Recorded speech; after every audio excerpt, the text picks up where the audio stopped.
Yes, next in our alert series, and these are extraordinary alerts now, extraordinarily urgent alerts.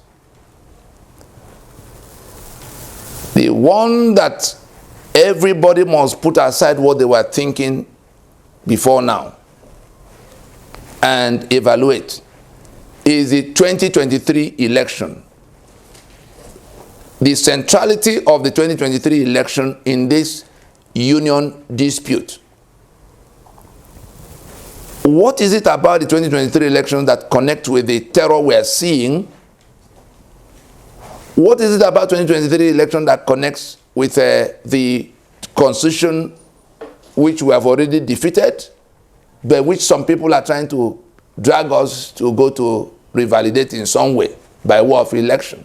And so there's a triangle there in which the two sides, according to this map, are on two opposite sides in the battlefield we are caught in, the battlefield called Nigeria.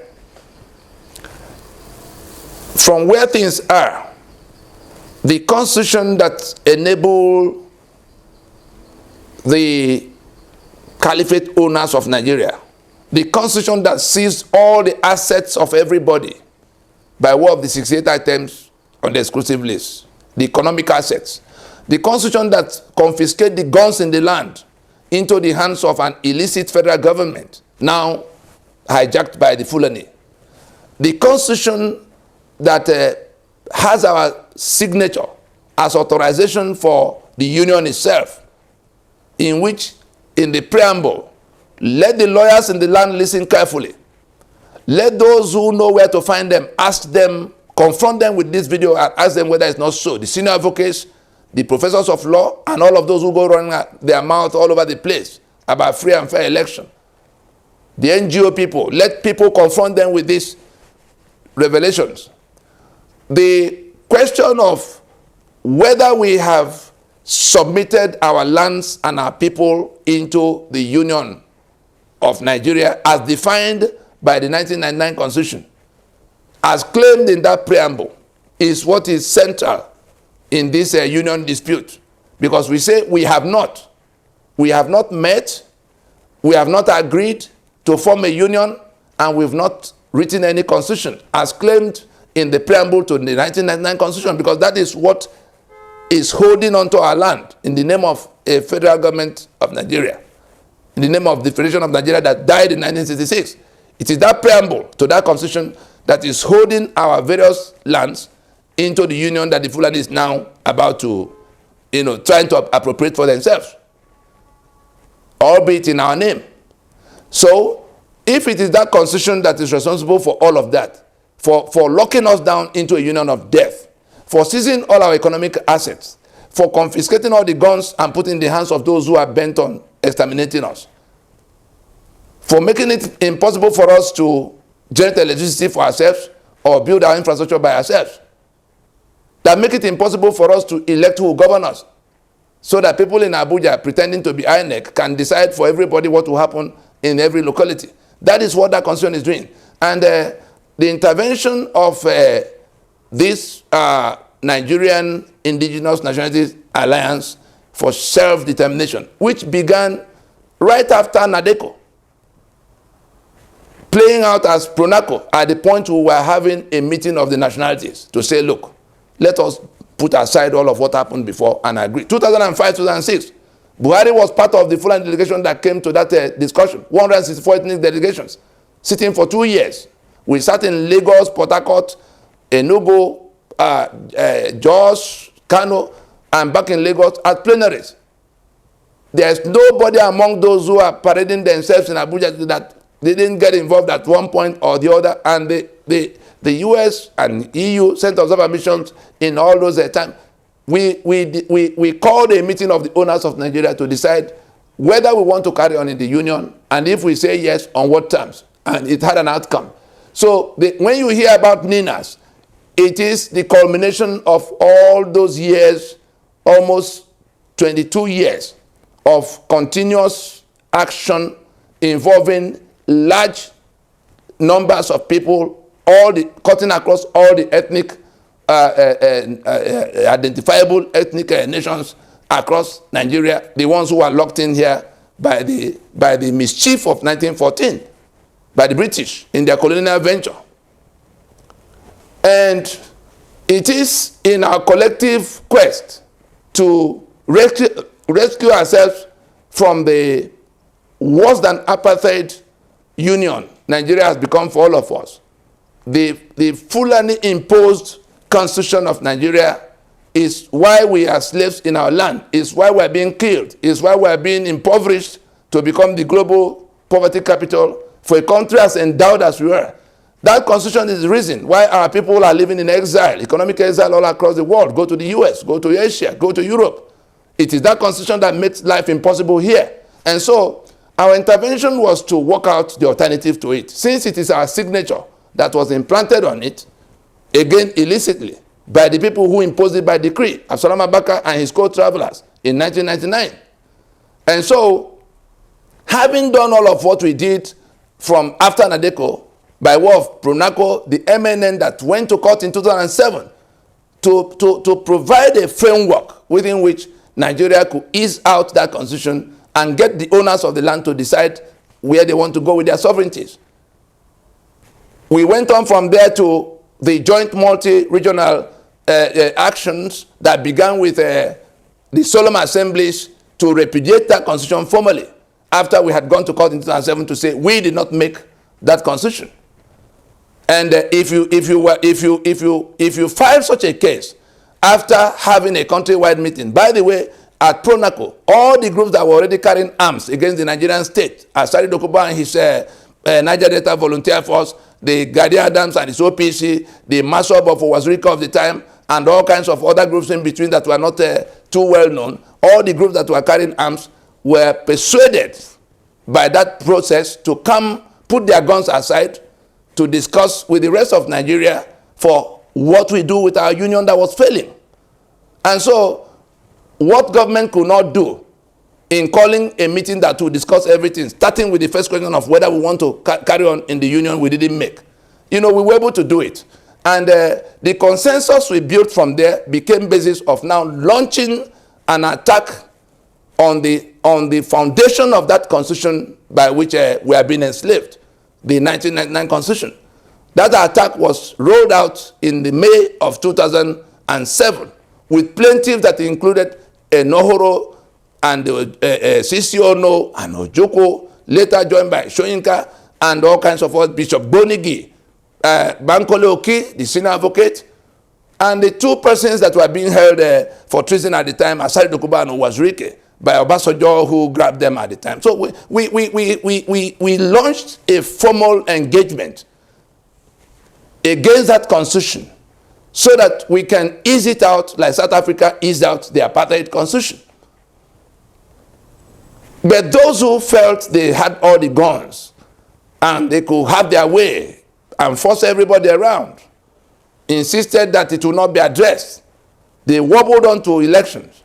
And so we told the nationalities to go and make their constitutions ready, because when it comes to enforcement, the majority, and who is this majority? The whole of the South, the whole of the Middle Belt is in this alliance. I'm addressing this, I'm addressing us now in my capacity as co-convener of NINAS, the Nigerian Indigenous Nationalities Alliance for Self-Determination, the platform, the aegis under which all of us are struggling to retrieve our sovereignties that have been hijacked by this illicit federal government, in which we have no input across the three arms, across all the points of control, because the constitutional arrangements that will have guaranteed that have been turned away, have been overtaken since 1966, 67. And so we come down to the solemn assemblies.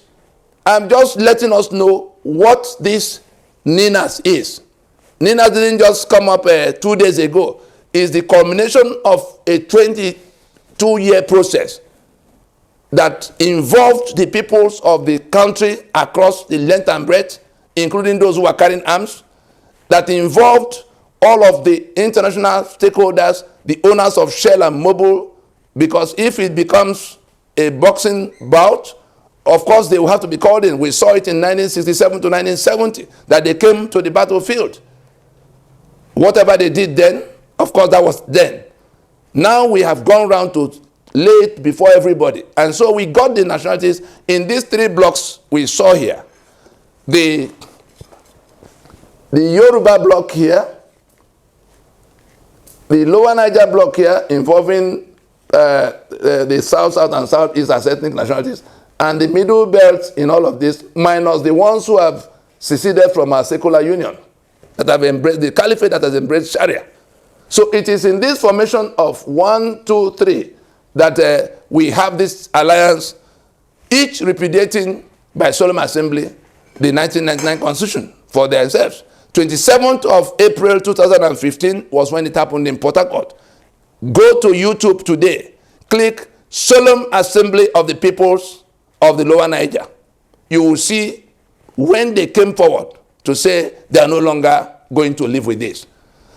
The one of the Yoruba took place on the 7th of September in 2017 at Adamasingba Stadium. Their governors were all there, their traditional rulers were there, and all kinds of their chief political actors. The stadium was filled. That was the day the Yoruba told the global community they will not proceed with that fraud of a constitution. On the 18th of July in 2018, the Middle Belt gathered in Makurdi and did the same. So with the 3 repudiating the 1999 Constitution as basis of union, at a time the Sharia belt had seceded from the secular union we thought we were building. We're not, they've exercised their own right to self-determination a long time ago. They just regrouped and are trying to conquer us afresh, away from the constitution that we have defeated. What the reason for this broadcast is to let us know that that constitution has been completely defeated by the coordinated actions of the owners of the sovereignties that have been hijacked and confiscated by that constitution. Because it was after these 3 blocks had repudiated in response to the secession of the bloc that imposed Sharia in defiance and negation of our, of the union agreement that was already disputed. And so we now moved on to what we call the Freedom Park Proclamation, in which we notified the global community that matters have come to where we are going to have to, save ourselves from death. And it was from there that we moved on to the constitutional force majeure of December 16, 2020.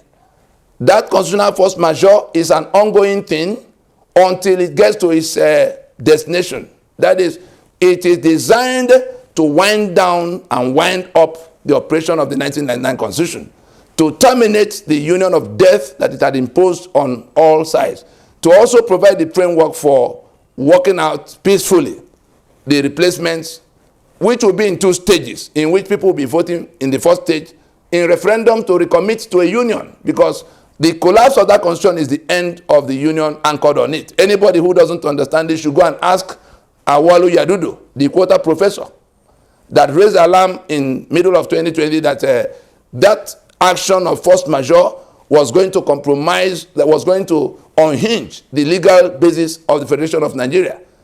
Awalu Yadudu that processed that constitution for the military, for the Absalom Abaka, who was, he used to be, what's it called, Abacha's chief legal advisor. Awalu Yadudu, to tell us when we say we have defeated the 1999 Constitution, Awalu Yadudu got wind of the constitutional force majeure before it was activated. He went to the media. Guardian newspaper reported, I'm sure if somebody researches, they will find it. Guardian newspaper reported that Professor Awalu Yadudu, the chief midwife of the 1999 Constitution, did raise alarm that if this constitutional force majeure thing is allowed to go, he was hoping that government could go and stop the people, the owners of the land, from exercising their sovereignty. He was saying that if that constitutional force majeure was allowed to go on, that it will unhinge the legal basis of the Federation of Nigeria. I'm reporting to you now as co-convener of that NINAS with a whole number of people. You saw their names in the advertorial we took when we put out the 128 statesmen cutting across the length and breadth of this alliance territory.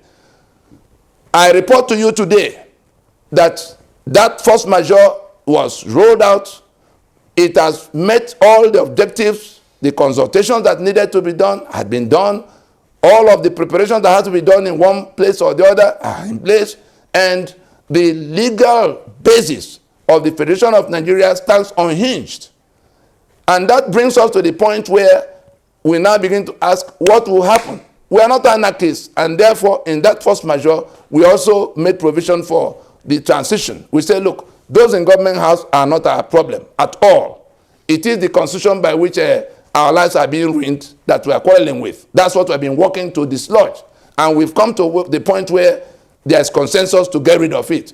The few people that gather to swear to defend and uphold that constitution, waving one party flag or the other, are just too few. They are not the kind of people you begin to worry about what to do, because the owners of the land are going to ignore them and take their land. If you now stand in Ibadan and say it is because somebody in Abuja told you that that constitution is the only thing that will prevail, the Ibadan people are going to show you what they do with people like you if you are from their part. The same thing as in Ijo, the same thing as in Igbo, the same thing as Thief. We are proud of Governor Samuel Otom in what he's been able to do in the place, in recognizing that that constitution is dead, and that the reason they could not carry arms before is defeated, and therefore signing into law a bill that had been approved by his assembly for people who are surrounded by armed invaders to carry arms. So the Benue is able to issue firearms. All the governors of the South and Middle Belt, anybody who is not doing exactly the same thing, to pass a law, send a bill to your state assembly, get them to pass the bill, sign that bill into law, to issue firearms to those, especially the states that have passed anti-open grazing bill into law. By what means are you going to enforce all of that if you do not, give the people who are going to enforce it guns to, the weapons to match the kind of people, the kind of weapons that those who are invading them are carrying? So it is within your reach now. That constitution is dead and defeated. Now, where does 2023 election come in this discussion?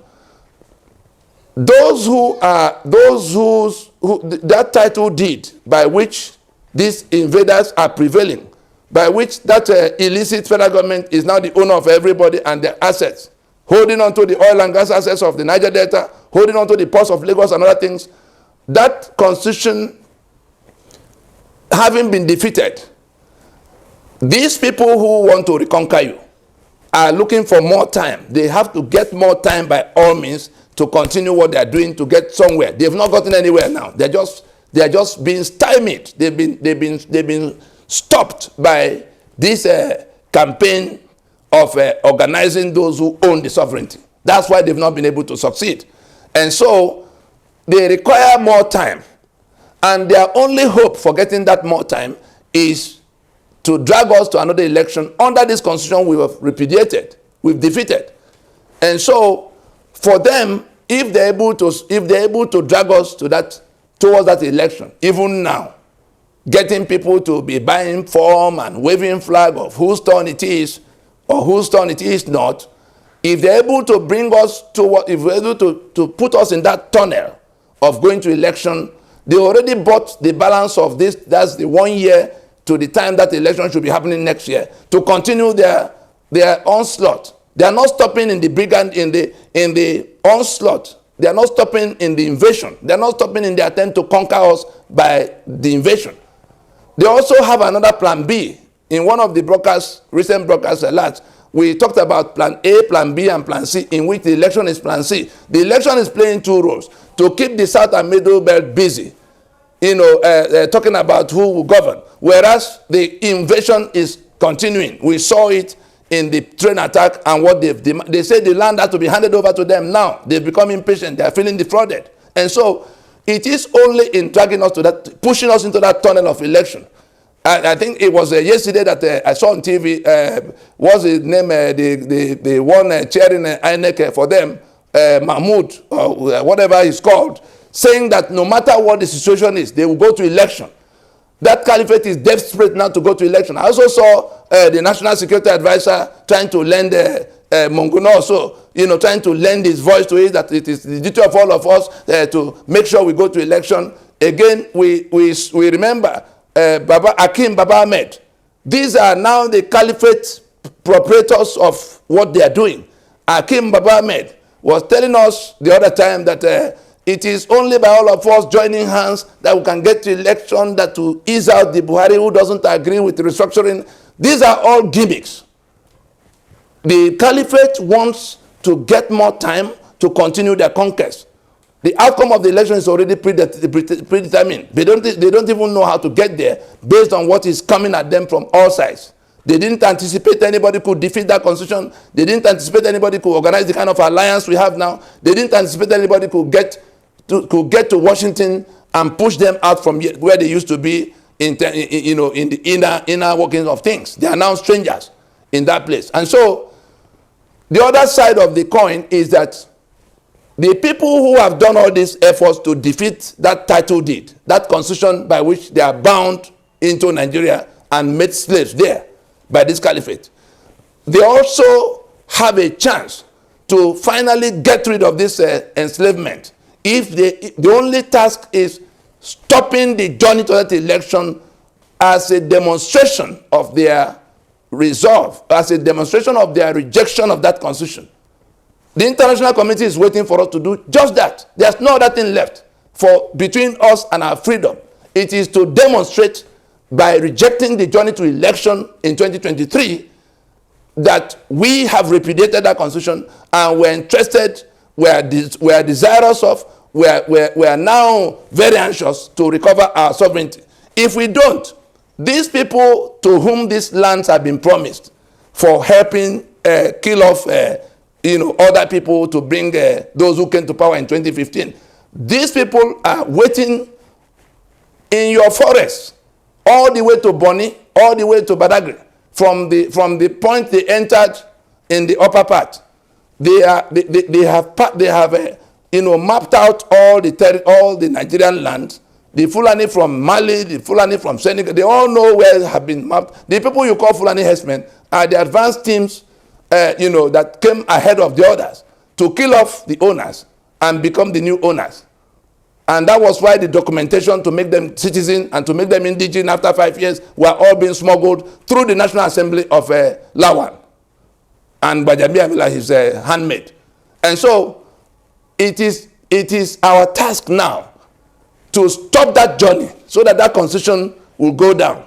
If you want to research how it will all happen, search for what we call domino 2. You see the graphics that the rejection of the constitution is now supported by rejection of election. If that election is taken down, the constitution goes down and the union standing on it goes, and we go to transition. Everything we are doing now will end in transition. That's why we put the 5-point proposition in that constitutional force majeure. I would think the summary of it all is that if we join, especially the politicians from the South and Middle Belt, across party lines, we are not talking about PDP and APC now, if we join, if the South and the Middle Belt will join in the journey to election, pretending they are going to get a better day tomorrow, they are just lining themselves up for extermination. If the South and Middle Belt join at the invitation of Ninas to stop the journey to election, your freedom and your sovereignty is back in your hand. The caliphate has no other opportunity, has no other mechanism for prevailing in this matter. They've been defeated comprehensively. Their title deed is defeated, and there's nothing they can do about it. Everything is now in your hand to do. Do you want to perish? Then go to election. Do you want to survive? Then stop the journey to the election.